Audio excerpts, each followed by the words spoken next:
Londres, 1988. Un homme de 79 ans est assis dans le public d'une émission de télé. Il s'appelle Nicholas Winton. Il est retraité, ancien agent de change, un homme ordinaire, calme, discret, et il ne sait pas pourquoi il est là ce soir. On lui a dit qu'il était question de lui dans l'émission, d'une chose qu'il avait faite il y a longtemps, une chose dont il n'avait jamais parlé à personne. Pas à ses amis, pas à ses collègues, pas même à sa femme jusqu'à très récemment.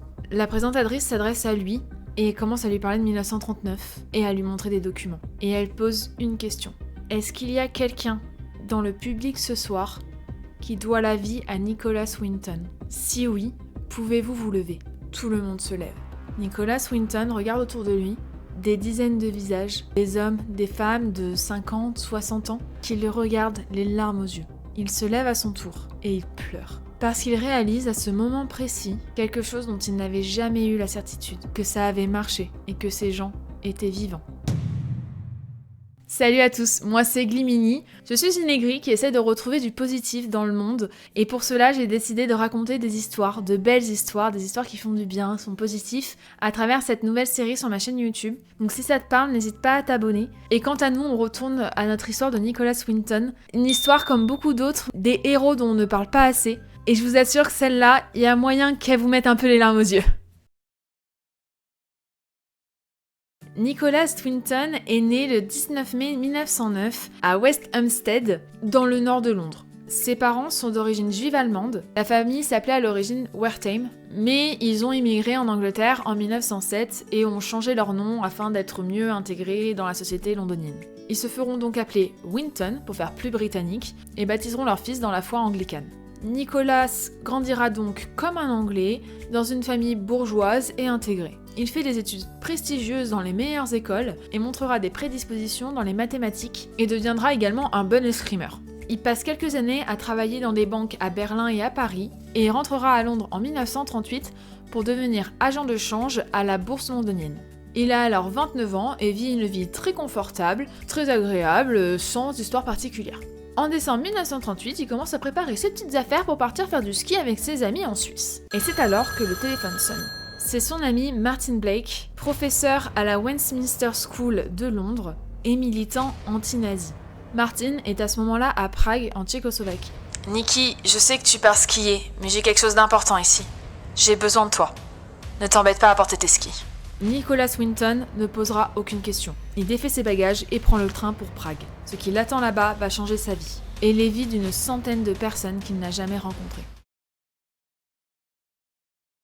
Il faut comprendre ce qui se passe en Europe à cette époque-là. Je vais peut-être enfoncer quelques portes ouvertes, mais je trouve qu'il est important de quand même remettre du contexte. 2 mois plus tôt, Hitler a envahi les Sudètes, la région frontalière de la Tchécoslovaquie, où la majorité est germanophone.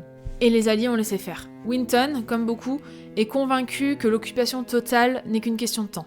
Et après l'Autriche, après les Sudètes et surtout après la nuit de cristal, cette nuit où des milliers de synagogues et commerces juifs ont été saccagés à travers l'Allemagne, tout le monde sait ce qui attend les juifs de Tchécoslovaquie.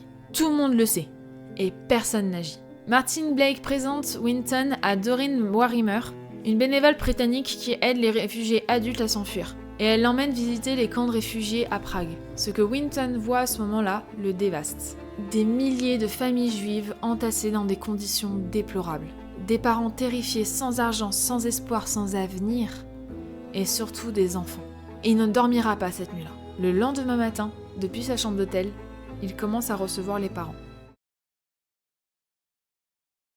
La scène est surréaliste. Nicholas Winton, 29 ans, agent de change à la bourse londonienne, assis dans sa chambre d'hôtel, reçoit des parents un par un.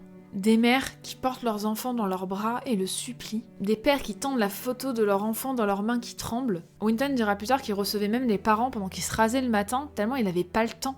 À chaque famille, il recueille des informations. Le nom de l'enfant, son âge, sa situation, et il note tout dans un cahier. Il ne promet rien, parce que personne ne sait si ça marchera. Mais dans sa tête, le plan commence à prendre forme. Les Alliés avaient organisé des Kindertransports, des convois d'enfants, pour sauver des milliers de juifs d'Allemagne et d'Autriche. Mais personne ne faisait la même chose en Tchécoslovaquie. Alors Winton va le faire, seul s'il le faut. Après quelques semaines à Prague, Winton rentre à Londres. Et il mène 2 vies en parallèle. Le matin, il se lève, il se prépare, il met sa veste, il part pour travailler à la bourse de Londres, il achète et vend des actions, déjeune avec ses collègues, bref, il fait sa vie. Le soir, il rentre chez lui et il travaille jusqu'à minuit, des fois plus tard, à son opération de sauvetage. Sa table de cuisine se transforme en salle de commandement. Des listes d'enfants partout. Des dossiers, des lettres, des demandes de visa. Il passe des heures à placer des annonces dans les journaux britanniques à la recherche de familles d'accueil. Il lève des fonds puisque le gouvernement britannique exige 50 livres de garantie par enfant pour couvrir d'éventuels besoins de rapatriement après la guerre. 50 livres à l'époque, ça représente aujourd'hui 2500 livres. Et 2500 livres, aujourd'hui, représentent 2800 € par enfant. Il doit donc trouver une famille d'accueil et 50 livres de l'époque pour chaque enfant de sa liste. Et sa liste compte des centaines d'enfants. Sa mère, Barbara, va l'aider. Un ami, Trevor Chadwick, va retourner à Prague pour coordonner sur place, et quelques bénévoles vont le rejoindre. Mais l'essentiel repose sur Winton. Le 14 mars 1939, le premier convoi part de Prague. Environ une quinzaine d'enfants par avion direction Londres. Le lendemain, le 15 mars, les armées d'Hitler envahissent la Tchécoslovaquie. Winton s'arrête pas. Il organise d'autres convois, par train cette fois, depuis la gare Wilson de Prague, à travers l'Allemagne jusqu'à la côte atlantique, puis par bateau jusqu'en Angleterre, jusqu'à la gare de Liverpool Street à Londres où les familles d'accueil attendent. Imaginez ces quais de gare à Prague, ça me brise le cœur. Des centaines de parents qui accompagnent leurs enfants jusqu'au train. Des mères qui nouent pour la dernière fois le manteau sur les épaules de leurs enfants. Des pères qui soulèvent pour la dernière fois leurs bébés pour les regarder dans les yeux. Et des enfants qui comprennent pas vraiment ce qui se passe, il y a plein de gens, on les met dans un train, ils comprennent pas. Ils savent pas où ils vont. Les parents, eux, savent, ils le pressentent. Ils ne reverront probablement plus jamais leur enfant. Elle est dure celle-là à raconter, putain la vache. Winton dira qu'il n'arrivait pas à rester sur les quais, que c'était insupportable à regarder. Entre mars et août 1939, 8 trains quittent Prague. 669 enfants arrivent à Londres. 669 enfants sont sauvés de l'enfer nazi. Un 9e transport était prévu. 250 enfants, le plus grand de tous, le 1er septembre 1939. Les enfants sont prêts, les familles d'accueil sont trouvées, les visas sont en règle et les billets sont achetés. Le 1er septembre 1939, à l'aube, les armées d'Hitler envahissent Prague. La guerre éclate. Toutes les frontières ferment et le train ne partira pas. Ces 250 enfants resteront à Prague. La quasi-totalité d'entre eux mourront dans des camps de concentration. Nicholas Winton apprend la nouvelle à Londres. Il n'en parlera jamais. Il s'engage dans la Royal Air Force, puis dans la Croix-Rouge. Il reprend sa vie, sa carrière, il se marie, a des enfants, et il se tait. Pourquoi ce silence ? C'est la question que tout le monde lui posera des décennies plus tard. Et sa réponse est celle d'un homme d'une humilité tellement rare. Il a dit qu'il ne considérait pas qu'il avait fait quelque chose d'exceptionnel. Et juste, il avait fait ce qui lui semblait juste selon les circonstances. Que d'autres avaient fait beaucoup plus dans des situations beaucoup plus dangereuses. Son fils, Nick Winton, dira plus tard, chaque fois qu'il en parlait, il pensait surtout à l'échec, pas au succès. À ceux qu'il n'avait pas pu sauver. 50 ans de silence. Non pas pour se cacher, mais parce que dans sa tête, il avait échoué. 1987. Donc la guerre est finie, et sa femme Grete fait du ménage dans le grenier de leur maison à Maidenhead, dans le Berkshire. Elle trouve alors une vieille mallette en cuir. À l'intérieur, un carnet, des listes, des centaines de noms d'enfants avec leur âge, le nom de leurs parents, les familles d'accueil, des lettres et des photos. Elle va voir son mari et elle lui dit « Mais Nicolas, qu'est-ce que c'est ?» Et là, il lui explique tout. Pour la première fois depuis 1939, il raconte ce qu'il s'est passé. Il lui raconte tout. Grete est évidemment sous le choc. Son mari, Nicholas Winton, a sauvé 669 enfants. Et il ne lui en avait jamais parlé. Elle contacte alors une historienne spécialisée dans la Shoah, le docteur Elizabeth Maxwell, femme du magnat de la presse Robert Maxwell. Alors l'histoire est publiée dans le Sunday Mirror en 1988, avec comme titre « Les enfants perdus ». Puis la BBC appelle. 28 février 1988. Nicholas Winton et sa femme Grete sont dans le public de l'émission That's Life sur la BBC 1, présentée par Esther Hansen. On lui a dit qu'il était invité, qu'on allait parler de son histoire. Donc il s'assied dans le public, mais bizarrement, on lui dit que sa femme ne peut pas être assise à côté de lui. Il est donc entre deux femmes qu'il connaît pas.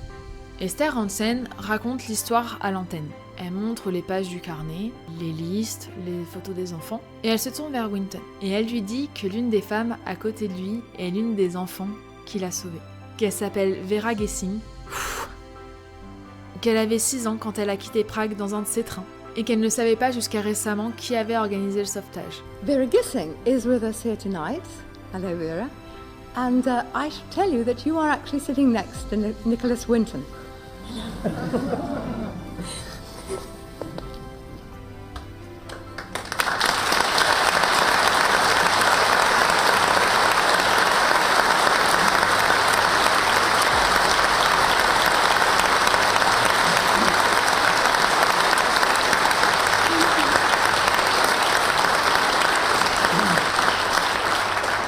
Puis Esther Rantzen se tourne vers l'ensemble du public et elle pose sa question.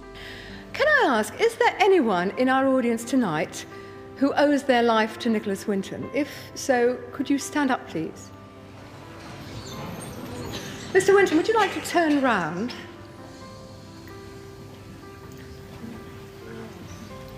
You'll have the chance to meet these people properly after the programme. In the meantime, Mr. Winton, on behalf of all of them, thank you very much indeed.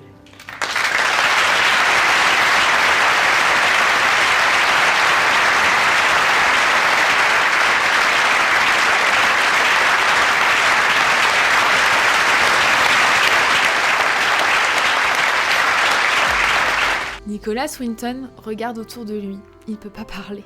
Il pleure. Ces gens debout autour de lui, ils existent. Ils ont des enfants, des petits-enfants, des vies entières, et ça, c'est grâce à lui.